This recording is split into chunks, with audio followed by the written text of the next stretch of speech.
Hey, welcome everyone to the From the Shadows podcast. I'm your host, Shane Grove. And before we get into this very spirited episode, yeah, see, uh, our guest was telling me, our guest was telling me bad jokes before we got on the air, so I thought I'd do my own. Um, just want to remind everybody that if you want to check out everything from the Shadows podcast, go to our website, fromtheshadowspodcast.com. You have links to all of our social media, to our Patreon page, to our gift shop. You can check all that stuff out. If you want to follow me and see what other nonsense I'm up to, you can go to Shane Grove Author at Instagram. And if you want to send or share a story or just send an email and tell us how much you love the show or hate the show, I guess you can do that too. Hit the contact button and you can send me an email. I will read it and get back to you. So I'm kind of excited. This is our guest tonight is a guy with a great story. He's been on the show before many moons ago. I don't even remember how long it's been. Years ago, with one of the spookiest episodes ever. I'll introduce him, Chef Mark Vecchitto. Vecchitto. There you go. Mosquito with a V. There you go. So, for longtime listeners of the podcast, the people, the OGs, have been here from the beginning. Yep. Mark came on and told the story that really stands out to me is when he lived in Roswell. Yeah. Okay. And which it was not, I mean, it was a crazy story. It did not exactly end all warm and fuzzy. But it is an episode that stood out to me and the dearly departed super producer Jason, is that our connection to Mark kept going out for no reason. And it was so weird and odd. And we actually talked about it before we came on. Like there was no reason for it to happen. And it kept happening. And we just kept rolling and we recorded all the crazy nonsense of how many times it took us to get connected and put that up on our 14. It was like 14. Oh yeah, it was crazy. And I mean, there was some good, like Jason going, I don't know what's like no. That's all way back in the day on our Patreon page. You can go check that out. But Mark was a great guest, and that episode was so cool. There's so many great stories, and Mark and I stay in touch in social media, and he said, "Hey man, a lot of stuff has happened since we talked." He's on the East Coast. I'll let him get into that. So he is a renowned chef of some renown. I'll say of some renown. He's a renowned chef, but being on the East Coast, you get to work at some really cool places, old places. Yeah. Old places. Tell us some of the cool stuff that's happened to you. Give us some of these behind paranormal stories that have been happening. Okay, so since we last talked, I think that was back in 2020. At least, so that's how long ago it's been. So I've had some bizarre stuff happen between then and now, and up to literally 4 days ago. 4 days ago, it happened in my house. But we'll get to that later on. So, after we had talked, I was in a restaurant in New Haven called Doc's Baja Surf Shack, which was a crazy kind of beachy type restaurant, which was really neat. It was in an old car dealership. See, back in the day, they had car dealerships in the middle of the city at the bottom of a building. So we had like a 6-story building above us. And this was like an old car dealer back in the 1920s or 1930s. And then it turned into a restaurant, and it's been restaurants since then. But the place was huge, big place. The bar was old. The floors were 12-inch wooden planks that squeaked when you walked on them. Everything was old in this building. Um, and actually, when we did the last podcast, I was in the middle of all the craziness there, and I didn't bring it out to you because I was just still experiencing all this craziness. So anyhow, one night I locked up the building. It was like a Sunday night. We closed early. I think we closed around 8:00 that night. It was towards the fall and winter. So we closed early. I lock up the place and I go home. And I get a call around midnight from my bartender. And he's like, "Hey, chef, the doors in the restaurant are wide open." I'm like, "What?" He goes, the front door and the side door is wide open. I'm like, "What are you talking about?" He goes, "Dude, we just walked by and everything's like unlocked and open." I said, "Well, go in there and check it out. See if anyone's, still in there." He goes, "Oh, yeah." So he went in, him and his boyfriend. They were great guys. And he went in and checked it all out and calls me back. And he's like, "No, chef, there's nobody there." I'm like, "Oh, okay, cool. Lock it up. I'll see you tomorrow." So the next day I go into work and he's telling me, he's like, "Oh, it's so creepy, man. It was like the doors are wide open, nothing's stolen." Okay. All right. So in the back of the restaurant, my office was, but the bar was probably, I don't know, 4,000 square foot bar area. Then there was a hallway that led to another dining room in the back, which was another couple thousand square feet. And then there was my office. And then there was another dining area in the back, which we never used because it was just so damn creepy. We just stored stuff there. And there were the bathrooms for the employees who were back there. And so, my office, my office was an old, I don't know, it was just this long, like a closet, which was creepy enough too. But anyhow, so, the next day I go into work, I check everything out. There's nothing stolen, nothing is missing, nothing. Cool. A couple days go by and I get a call from Brandon again. And he's like, "Chef, the doors are open again." I'm like, "You're kidding me." He goes, "No, dude, the doors are open." I'm like, "Okay, close them up. I'll change the locks tomorrow." Next day I go into work. Nothing's gone. Nothing's missing. Nothing. So I changed. There was 1, 2, 3 sets of doors that led to the outside, which were all open. I changed the locks on all 3 doors that day. When I was closing up that night, when Brandon was in the bar, I was in the back, kitchen was closing up. I had to go to the bathroom. I went into the bathroom. And it sounded like someone walked up to the door of the bathroom, but went in like the ladies' room, because I was in the men's room, obviously. And I'm like, "Who's going in the ladies' room? There's no girls here tonight. It's just us guys. There's like 4 of us here, and who's going in the ladies' room? All right, whatever." So I didn't pay any attention to it. And I go up to Brandon and I said, "All right, so let's get the heck out of here. Lock it up." I said, "But we got to wait because someone went into the bathroom in there." He goes, "What do you mean?" I said, someone went to the ladies' room." And he goes, "There's no one here but me and you." And I'm like, "Oh, dude, really? I just left the men's room." He goes, "No, there's no one here. It's just me and you." So we both walked back there. There was no one in the ladies' room. It was just like, okay, that was creepy. So I lock up and I go home. 2:00 in the morning, I get a call from the New Haven Police Department. "Your doors to your restaurant are open." And I'm like, "That's absolutely impossible.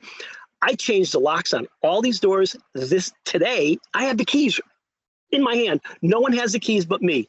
Nobody." He goes, listen, buddy, your doors are unlocked." And I'm like, "That's how?" So someone unlocked all these doors, someone, I don't know, unlocked all these doors. I had the keys. I was the only, and I was 40 miles away. So there was no possible way I could get there. All right.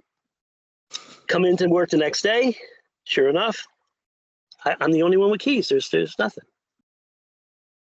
All of a sudden, the fire alarms go off.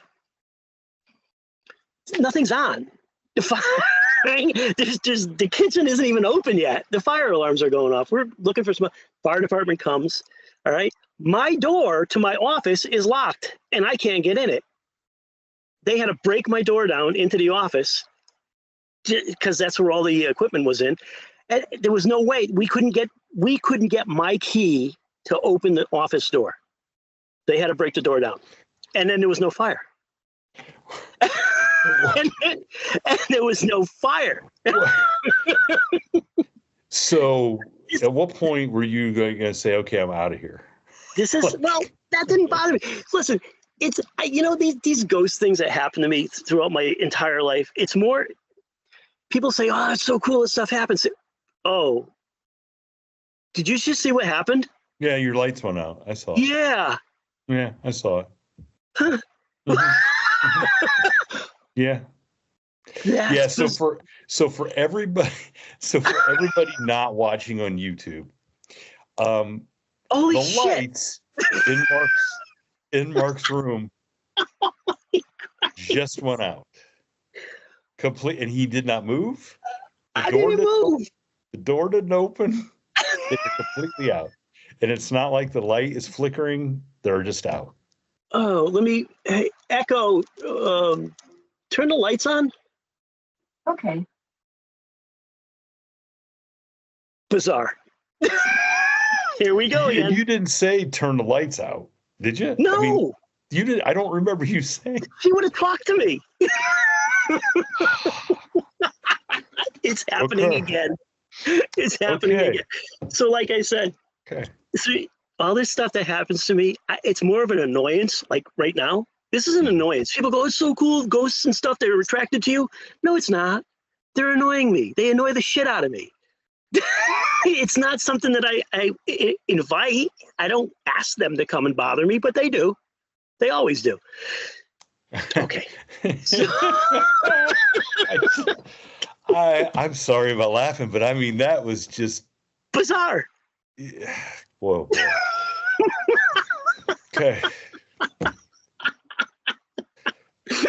Okay. So there it is. Proof is in the pudding. Better your lights than mine. That's all. There you go. Well, there's a lot of people who like to put my lights out, but that's besides the point. Okay. All right. So New Haven, the owner of that restaurant was a male model in Atlanta, Georgia, and a rapper and stuff. And he got into some serious trouble down there making some rap video, and he ended up in jail. So, I mean, I wasn't going to run that restaurant if he was in jail. So we kind of closed that place up. And I moved on to, it was kind of weird because I went from there and I went to the Lighthouse Inn, which is in New London, which is historically, it was built in 1902. There was a steel magnate who owned it, who built it in 1902. And it's a sprawling inn. It was a private home. It's probably like 52,000 square feet. Have it taps like the yes. Haven't they been to the or did they own it? Did they buy? No, they didn't own it. They went to the lighthouse that's out there. It's called Ledge Light, which is extremely haunted, which you can see from the Lighthouse Inn out their front dining room window. Now, the Lighthouse Inn was a place in the 1920s that was a speakeasy. Okay, so there's tunnels that run from the basement all the way out to the ocean in Lighthouse in New London there, where they would bring booze in, run them through the tunnels and bring it up. All the Hollywood stars were there. The Three Stooges stayed there. The Marx Brothers stayed there. Oh yeah. This was like the place to go in New London. So they had a lot of weddings there. There was 3 stories. The rooms are just absolutely turn of the century decor. You know what I mean? 1900s, just canopy beds, just creepy enough. Right? So the hallway, the stairwell is the main attraction in the Lighthouse Inn. You can look it up. It's online. And supposedly a woman was getting married one day there and tripped on her wedding gown as she was coming down the stairs, fell down the stairs, came down this huge staircase, broke her neck and died at the bottom of the stairs. She haunts the place. When I went in there, they called me up and they said, "Hey man, we need a chef. You're local, come on in and, we'll take care of you." So, I went there. I said, it's a cool place. Went in there trying to reopen it because it had a fire and it burnt down, well, to a point, and it was closed for some years. They came in there and they started remodeling it. It took quite a long time to remodel. It's finally just about done. But I was in there and we were getting menus set up and opening slow, soft openings, get the bar open, get the dining room open. But during that entire process, the ghosts, there was plural, there was more than one, messed with everybody. Like I would walk into the bar area, and as I would walk in, I was by myself. We weren't open yet, and footsteps would follow me in the bar. I would stop, the footsteps wouldn't. You would hear them, you couldn't see anybody, but they were there. And everyone that would come in there, it's cold, it's always cold. And they'd go, "Man, it's cold in here." I'm like, "Yeah, did you hear the footsteps yet?" They're like, "Yeah, we hear footsteps, but isn't that people walking around? There's no one in here but us." We had a guy coming in for the beer lines. He was had to run the beer lines in the bar. And he's like, "This place is cool. It looks like it's haunted." I said, "Well, it is. It's really haunted." He goes, "Nah, you know what? I don't believe in that stuff." I said, "Listen, the ghost, this lady fell down these stairs over here and was, broke her neck. She died at the bottom of the stairs here." And he goes, "That's crazy." I said, "No, well, she's still here." And he goes, No, I don't believe that. We were the only two people in that place.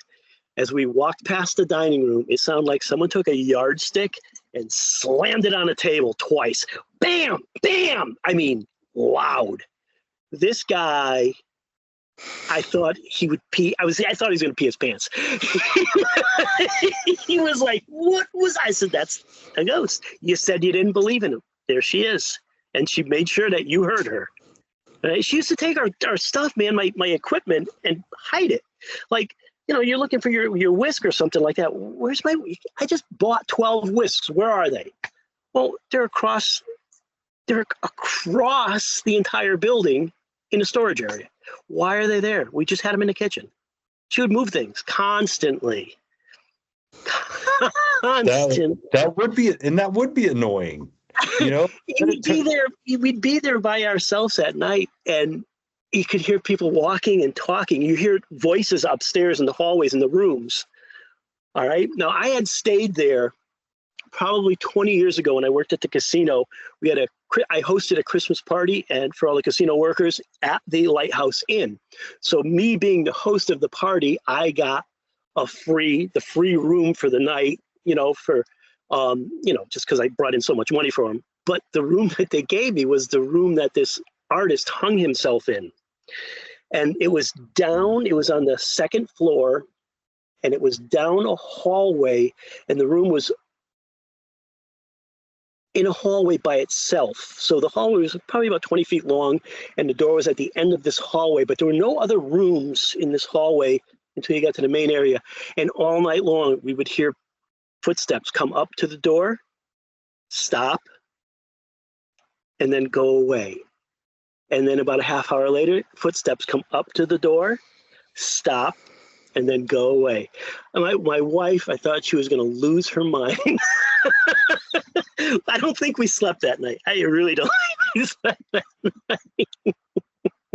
Good Lord. And here's the thing is, and when you said how it's annoying, so would you rather have a ghost be annoying or be really scary? I'd rather have the annoying part because, I think I'm scared. I don't want to see those damn things, but they show themselves to me all the time. It just scares me. I don't like them. It's not that I don't like them.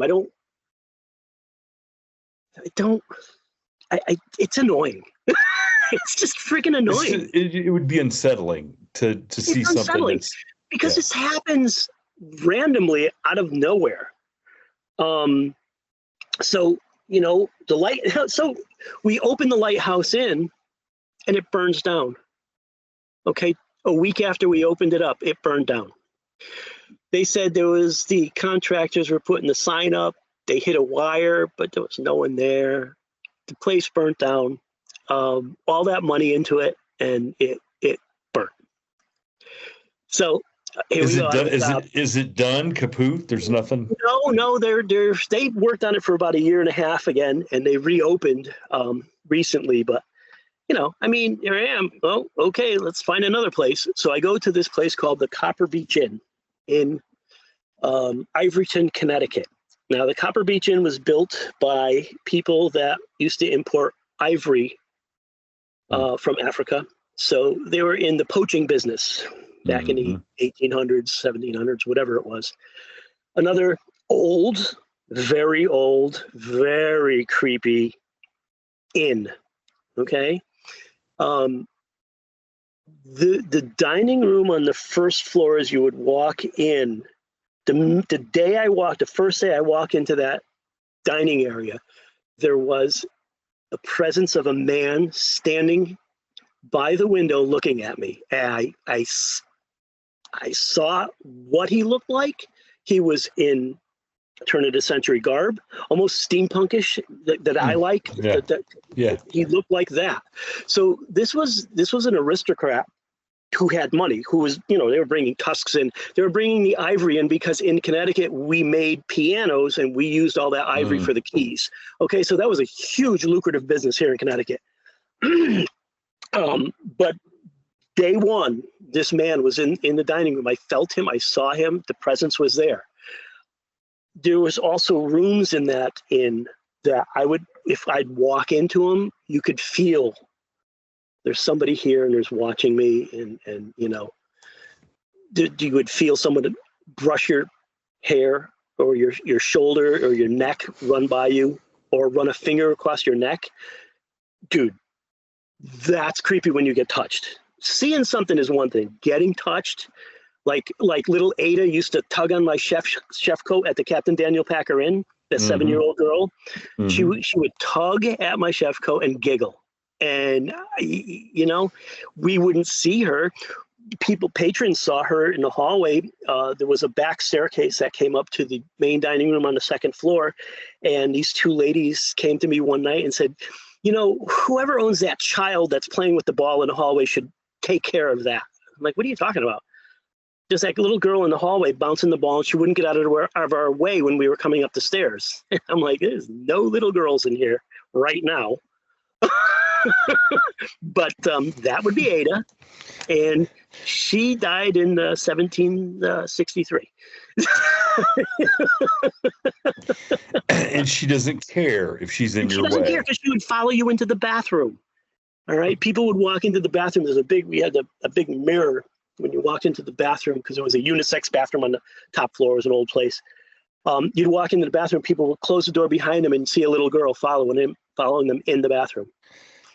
Yeah. That gives me. So we knew her name, and she was cool. She was, she was friendly. She was playful. She was a kid. She was 7 years old. She's a kid, So back to Copper Beech Inn. So the Copper Beech Inn, it was just, that was probably the place that gave me the worst creeps, the worst nightmares, because there was things in there that were really unsettling. I would get feelings that were just not that normal. Oh, okay, it's a ghost. More of a dread. There would be dread. There was a lot of dread in there. It was a very somber place. It was the dim lighting in the old New England style with the big round mirror, like a Lizzie Borden type mirror in her house. And I would every time I'd walk into that place, my skin would crawl into the dining area and the inn. When I was in the kitchen was an addition. So the kitchen was cool, but the inn part and the bar and the dining area was just a creepy place, creepy place. So I had to leave. I was like, I just can't do this. I just cannot do this. And again, they followed me. Okay. It's not, Ada followed me home once. I can't say I haven't had anybody else follow me home, because something that just recently happened was very creepy. So, One night driving home from New Haven. Now, this is a weird thing. And I don't know if it's a ghost. I don't know. I'm driving home. I'm on I-95 in, I think, Guilford, Connecticut. Driving from New Haven to Niantic, where I live. It's about a 40-mile drive. Probably 11:30, quarter to 12 at night. I'm pretty much the only car on the road. It was a Sunday, so there's not a lot of traffic. All of a sudden, as I'm driving, I feel the car like shake. Like, what the hell was that? Like a big wind hit it or something. And then on the back driver's side window, the backseat driver's side window, three smacks, like someone smacked their hand on the window 3 times. I'm doing 70 miles an hour. There is nobody in the car with me. Nobody. All right? Like 3 smacks on the window. You smack a car window, and that's exactly what I heard. Wham, wham, wham, 3 times. All right? The car shook again, and that was it. Like, what the hell was that? As you're describing that to me, it's like a presence flew into the car, Mm-hmm. and shook On the the car. car. On the car. And it was like someone was on the car, on the back window of the car, or the back of the car, and banged their hand 3 times on the driver's side back window. I was imagining something flew into the back seat and then That's was beating scary. on the window. Don't give them ideas. And somebody's beating on the window, and then they flew out. That's what I imagined they got in the car with you. That's, I mean, if I'm going to get Gee, creepy. thanks. Yeah. Jeez. Now I know why you mean they're better for they're annoying and not because They're annoying. They annoy the crap out of me.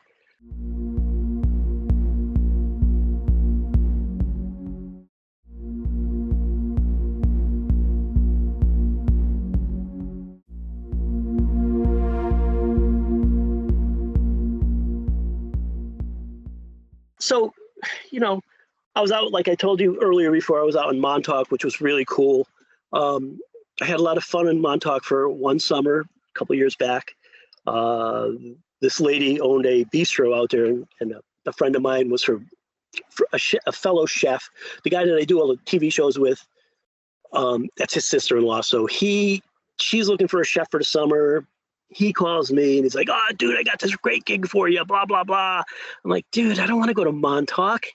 He goes, "It's 26 miles from your front door." I said, but it's 3 ferry boat rides, and I have to go into Long Island. All right. That's a 4-hour trip. So we talk, and she offers me this job for the summer.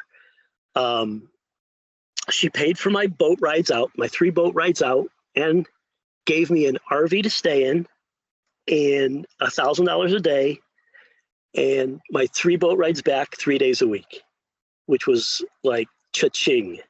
I was going to say, if you're not doing that job, I'm doing. I can't All right. cook. Yeah. Montauk, dude. And so it's like people write checks in Montauk just to write checks. Okay? It's the Beverly Hills of the East Coast. Like I was telling you before, I was hanging out. The whole time I was there, I was drinking beer and doing shots with like people, Billy Joel and Bruce Springsteen, and 3 episodes of The Real Housewives of Miami. And those were scary people. Have you ever seen those people? No, I have Dude, not. they're scarier than the ghosts. Oh, jeez. Oh, boy. There's more plastic surgery there. Holy cow. Oh, Anyhow, so right now I'm at this place called Stony Creek Brewery, and I really like this place. I want to really make it a home. Being a chef, you bounce around a lot. And it's just like all my fellow chef friends are the same way. It's like, spend a summer here, spend a summer there, blah, blah, blah, whatever. But this place is cool. It's a brewery, big brewery. It was built on a old place where a factory was, a mill. I think it was a mill. And we have the pictures of the old building that was there before. with the big smokestacks, and it was 3 stories, and it, looks like they made whatever, mill stuff. I don't know. But anyhow, so here I am at Stony Creek, and place is really cool, and it's really modern, and I go, there's a room up on the 2nd floor, which is huge. We call it a celebration room, which is where we hold our weddings and reception dinners and stuff like that. It's very big. It's got a ladies and men's room upstairs and everything. Go into the men's room, and there it is. There's this guy, a young 27, 28-year-old guy, standing between the stall and the urinal. And he was there when I walked in, and like, boom, van. He looked at me and he was gone. And it was like, what the hell was that? So I'm like, okay, creepiness, another weird thing happens. So, go to the bathroom. Next day, I'm like, I wonder what, go in the bathroom again, see if something's going on up there. So I go take the elevator upstairs and walk in the bathroom. There's a presence. I feel it. I can't see him, but he's there. And then he leaves again. You could just, he's there. You feel his presence, and then it's gone. There's nothing there.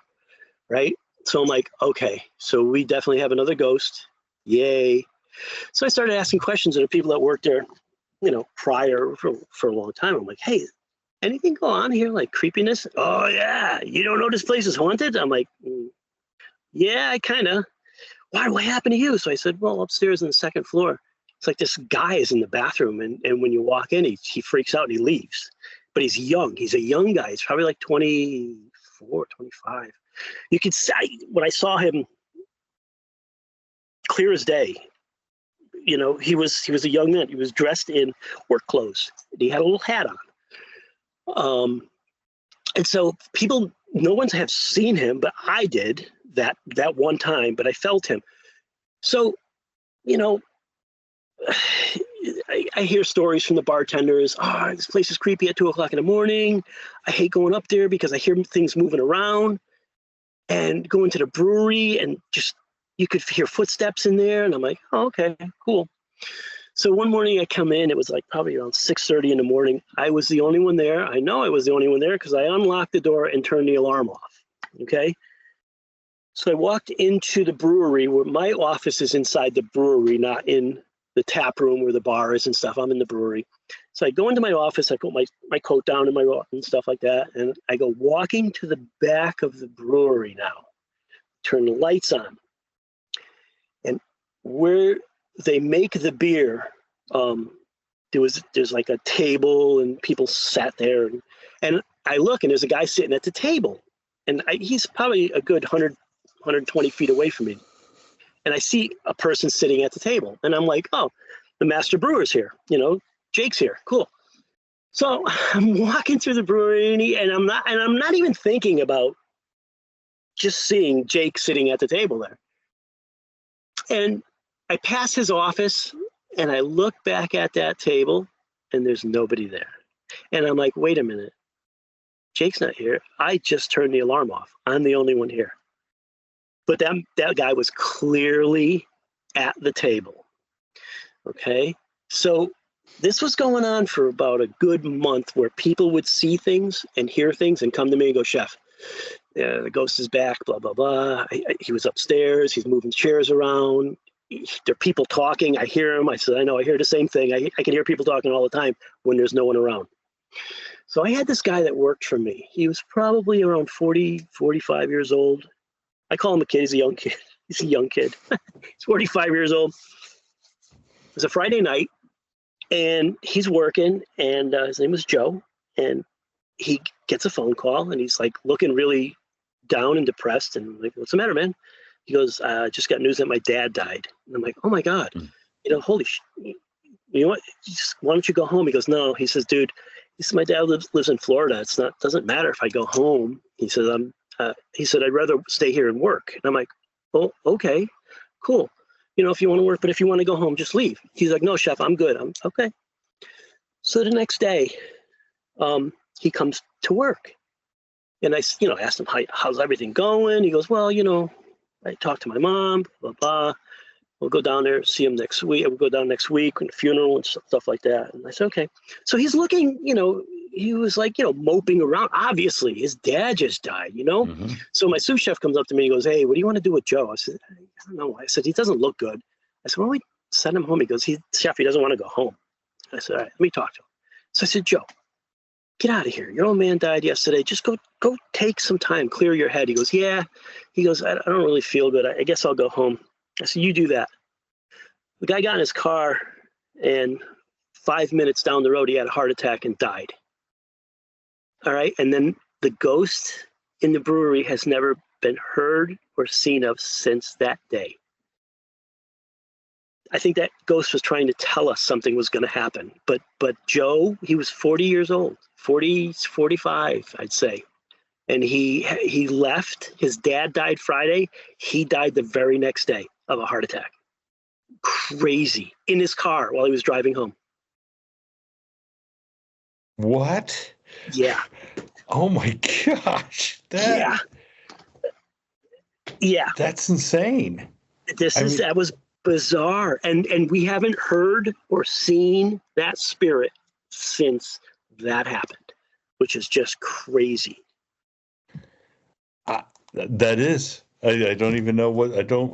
Was he like telling us? Was he like premonition? Yeah. Like, hey, something's gonna happen, man. But yeah, crazy. Wow. I didn't see that one coming. No. I could tell. No one did. No one saw that coming. Wow. Yeah, I don't even know what to say. That's one of the craziest. That's one of the craziest things I've ever heard. Like so when we talked last, I think I went on your show. It was in May or something. In June of 2020, me and my wife, our anniversary was June 11th. So she says, hey, she surprised me and she goes, I rented a wilderness cabin in Maine. And I said, what? She goes, for our anniversary, we're going to go to Maine in the wilderness. And I'm like, oh my God. Now, if you know my wife, there's no wilderness at all. She went to prep schools and she never ate a chicken wing in her life. You know what I mean? So I said, she's hanging out in Montauk. Yeah. Okay. There you go. Right. And I'm not. Yeah. So I said, a wilderness cabin. Now I know what that is. And she's like, yeah, it'll be fun. I said, is there running water? She goes, what do you mean? I said, do they have running water and electricity? She goes, well, I don't know. I said, well, come on. You got so, okay. So we go to this place in Maine. It was in Foxcroft, Dover, Maine. 2 names. Up near Moosehead Lake, which is in the Allagash. Okay. Mm-hmm. We go to this place in Maine that was a good 7-hour drive. To get to the cabin was a 2-mile drive on a dirt road. I have a video of it, of a dirt road in the middle of freaking nowhere. All right.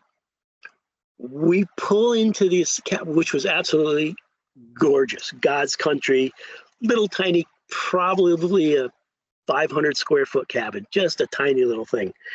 And there were 3 cabins up there. We were the only people there. And the lady that owned the place said that she would meet us when we got there. So we're unloading the car and I'm looking around. I'm like, okay, there's lights and there's actually a toilet. Yay! I'm happy. So we're unloading everything. And down this trail, we hear a motor, and this lady is driving a 4x4, side by side, whatever the frig it is. And she's got this gun across her lap, right? So she's got this rifle across her lap as she's driving. And she pulls up and she says, hey, how you doing? I'm like, oh, well, I kind of figured that would be the owner, obviously. She's talking to us and she's explaining, okay, there's bears, you have to be careful. There's bears and there's moose and there's wildlife here. And you guys are from the city. You really don't understand. So don't touch it. Don't feed it. Stay away from it. If you're going to go hiking, make sure you go hiking and you bring bear spray just because there were trails everywhere. The place was absolutely gorgeous. They had some really cool pictures. I can send them to you. Okay. So we did our, formalities and she gave us the rundown of everything. And she said, if you need me, you have to go drive back out to the road and call me because there's no cell service here, obviously. And she gets on her four-wheeler and she drives past my car and she looks at my bumper and there is my Bigfoot bumper sticker and she stops. She gets off the 4x4 and she walks up to me and she says, are you here looking for something? And I said, no. And she goes, well, your bumper sticker. I said, oh, yeah, Bigfoot. Yeah, I'm a Bigfoot fan. And she goes, you here looking for Bigfoot? And I said, no. She said, let me tell you one thing. There's new rules here now. No tree knocks. No howling. I don't want that son of a bitch back here again. She gets on the four-wheeler and drives away.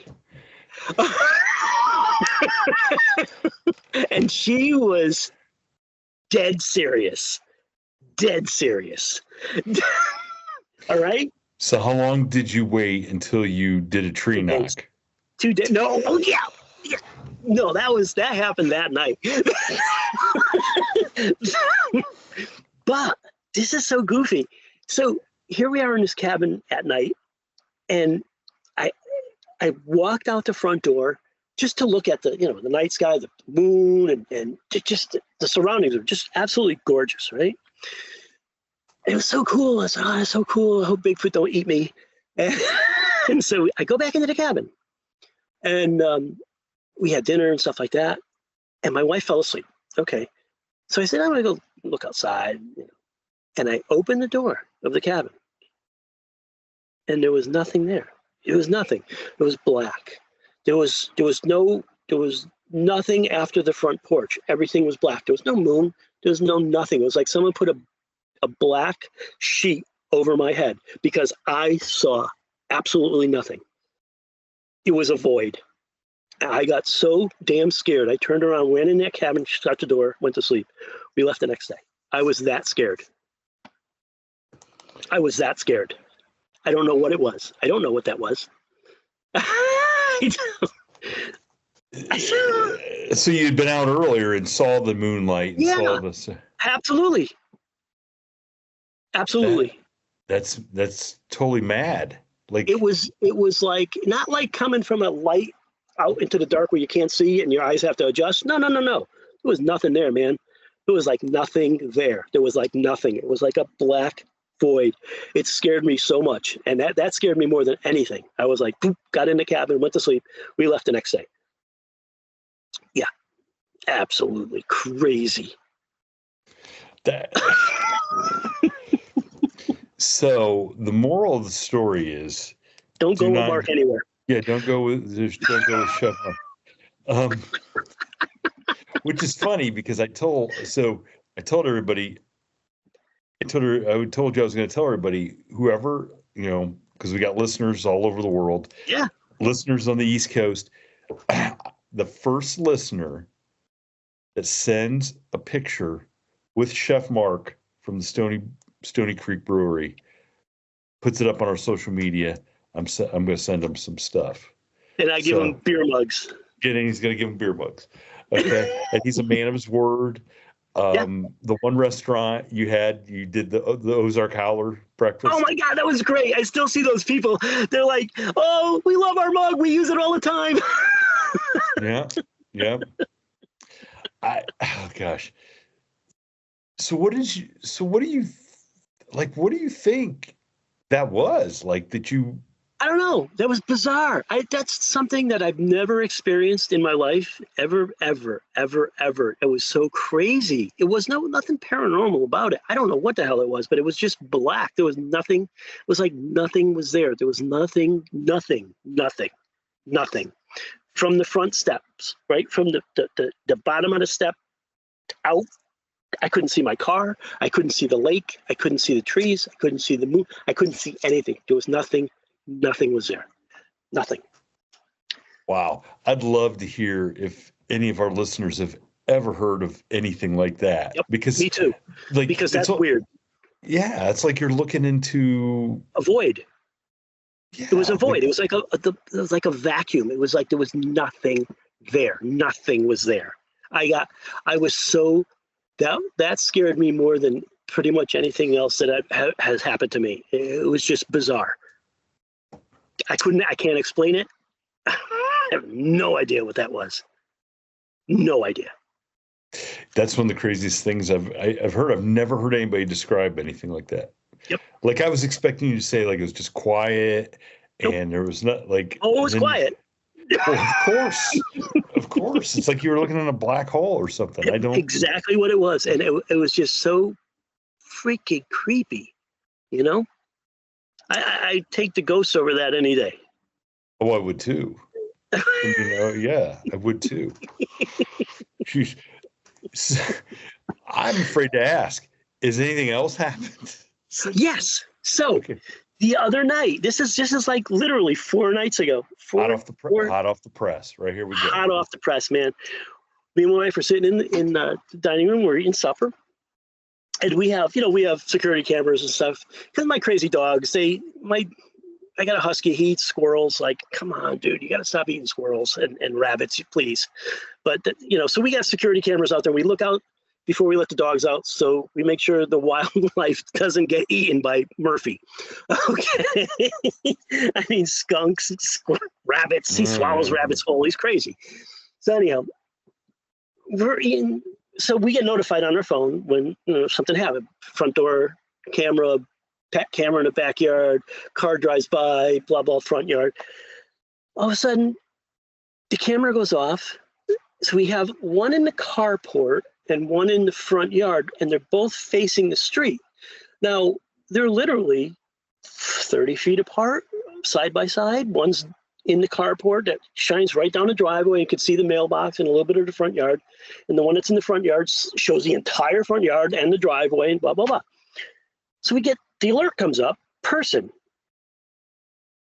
And my wife looks at her phone and goes, there's a person in our front yard. I'm like, that's probably the kids next door.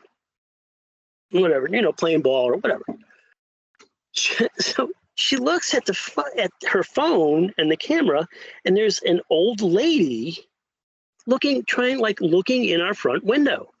Our shades are down, so no one can see in, but there was an old lady. But it was only on the front yard camera. She walked up the driveway. Now, if you walk up the driveway, the carport camera is going to see you walking up the driveway. But it didn't. It didn't catch anything. Only the front yard camera as she walked to our front window and was like bending down, looking in. An old lady. And then she disappeared. Okay, so my wife she gets up off the table and she goes outside. She grabs the flashlight. She goes outside. I'm like, what are you doing? There's someone outside, she says. So I follow her. Well, there's no one there, right? She goes, look at this, look. So she played it back. I didn't get it on my phone. She got it on hers. She plays it back and she shows me. Yes, that was an old lady that walked up our pathway, looked in, and was looking, bending down, looking like in our big living room window. Okay, so there's nobody outside now. I'm out there with the flashlight. She's out there with the flashlight. We're looking at the street lights are on. There's nobody. There's nobody there. Nobody. Okay, cool. Go back to dinner. Door's locked. All of a sudden, Murphy and Rocco, the 2 dogs, lose their minds barking at the door. Like, and I said, oh, sounds like Jack's here. My wife's son, because they love Jack and they bark, oh, Jack's here, Jack's here. But no one's coming in the door. I'm like, I don't think there's anyone here. So we get up and just nobody there. Open the door, there's no one there. The dogs are going literally berserk. Berserk. Murphy walked backwards backwards from the kitchen through the dining room and down the hallway and into the bedroom backwards, like he was possessed. All right, backwards, not just backwards. Okay. So, like, what the hell is going on? All of a sudden, in the bedroom, in our master bedroom, we have a fan on. The freaking smoke alarms go off just in the bedroom. Now, there's no one cooking in the bedroom. There's no smoke in the bedroom. We were all in the dining room.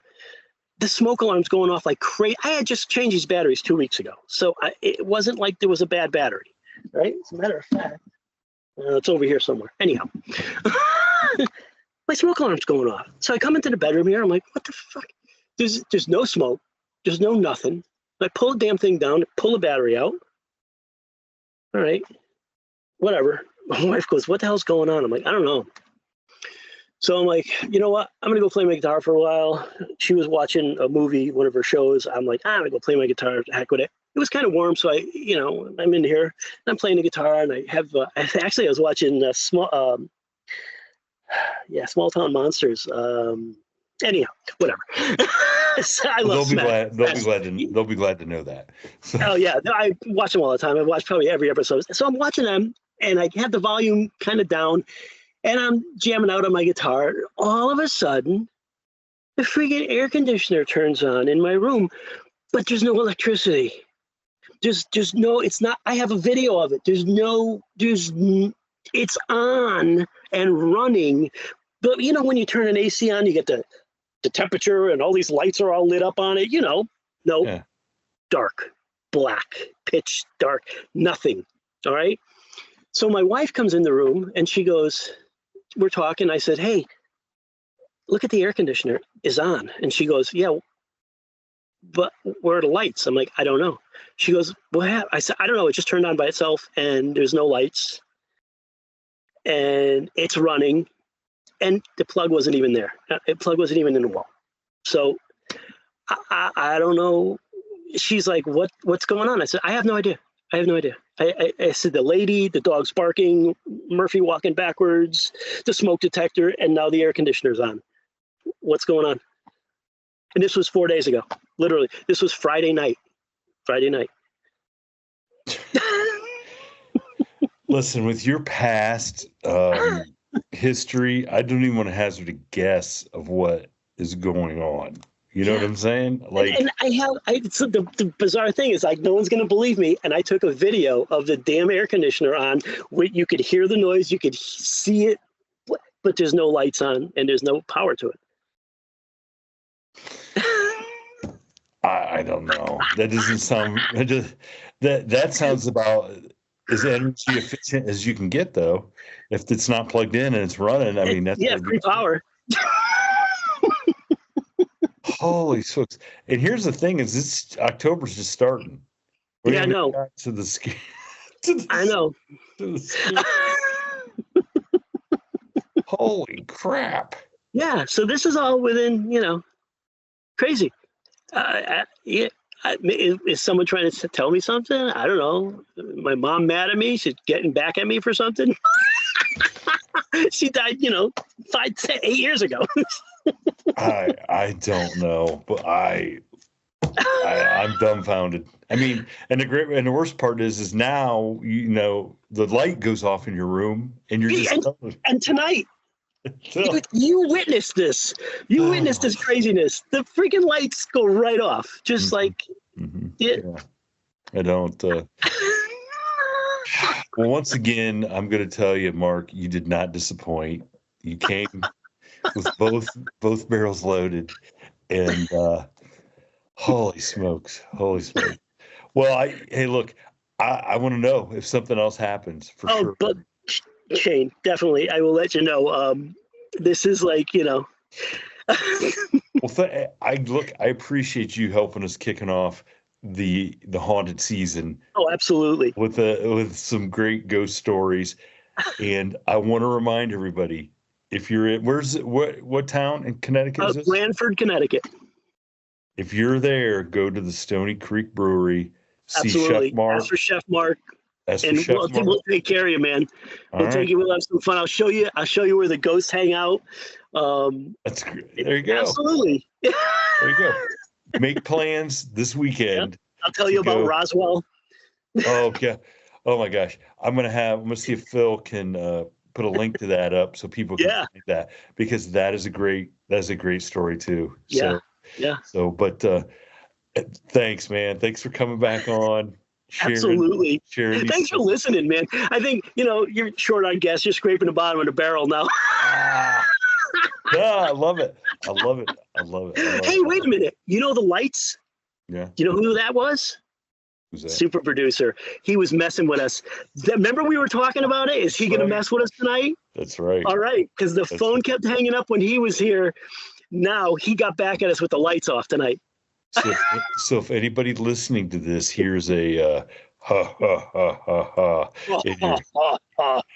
if you hear a maniacal laugh, you'll know that the super producer is hanging out. Turning my lights off. Listen, I'm sure he's not missing. He's never missed an episode. I will tell you that for sure. Well, thanks again, Mark, for absolutely, man. For kicking off the Halloween season. Thanks so much. Yep. Cool. Thank you for tuning in to this week's episode of the From the Shadows podcast. Until next time, never shy away from the darkness or what may be lurking in the shadows. We are out.